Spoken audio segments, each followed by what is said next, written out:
Syria बसद राज से आजाद हो चुका है। सीरिया की राजधानी दमिश्क में विद्रोहियों का कब्जा हो गया है।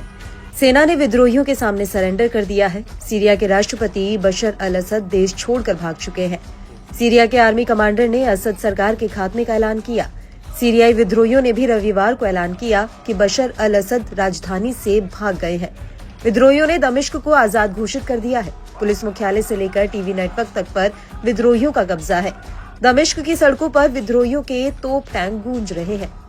इसी दौरान मिलिट्री ऑपरेशंस कमांड ने कहा कि हम तानाशाह बशर अल असद से दमिश्क शहर को आजाद घोषित करते हैं।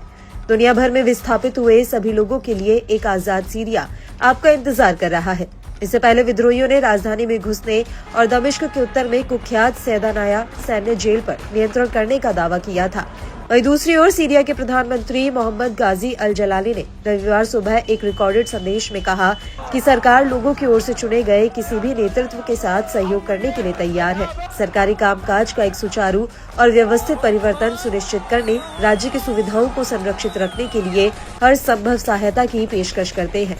पीएम गाजी अल जलानी ने सीरियाई लोगों से सार्वजनिक सुविधाओं की रक्षा करने का आह्वान करते हुए कहा कि वे सभी नागरिकों की है। उन्होंने कहा कि मैं यहाँ अपने घर में हूँ, कहीं नहीं गया और न ही इसे छोड़ने का इरादा है, सिवाय शांतिपूर्ण तरीके से सार्वजनिक संस्थानों, राज्य की सुविधाओं के संचालन को जारी रखना सुनिश्चित करने और सभी नागरिकों के लिए सुरक्षा और संरक्षा का प्रसारण करने के लिए हम तैयार हैं।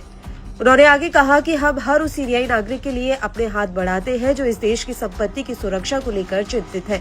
मैं सभी नागरिकों से किसी भी सार्वजनिक संपत्ति को नुकसान नहीं पहुंचाने का आग्रह करता हूं, क्योंकि अंततः ये उन्हीं की है। उन्होंने अपने बयान से साफ इशारा कर दिया है कि वह विद्रोहियों की हर शर्त मानने को तैयार है, क्योंकि बशर अल असद के जाने के बाद अब विद्रोहियों के कब्जे में सीरिया है। ऐसे में विद्रोही खुद ही सरकार चलाएंगे या फिर प्रधानमंत्री अल जलाली ही चेहरा बने रहेंगे। इसकी वजह यह है कि पीएम खुद सरेंडर करते दिख रहे हैं।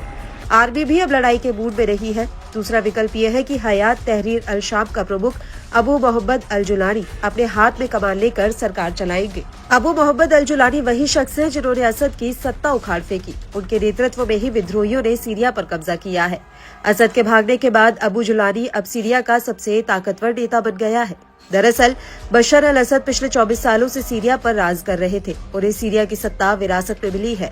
उनके पिता अल असद हाफिज ने 29 साल तक सीरिया पर शासन किया था। उनकी सरकार रूस और अन्य देशों के समर्थन से चल रही थी, मगर इस बार अबू जुलानी की आंधी में उनकी सरकार उड़ गई। बशर अल असद 2000 में राष्ट्रपति बने थे।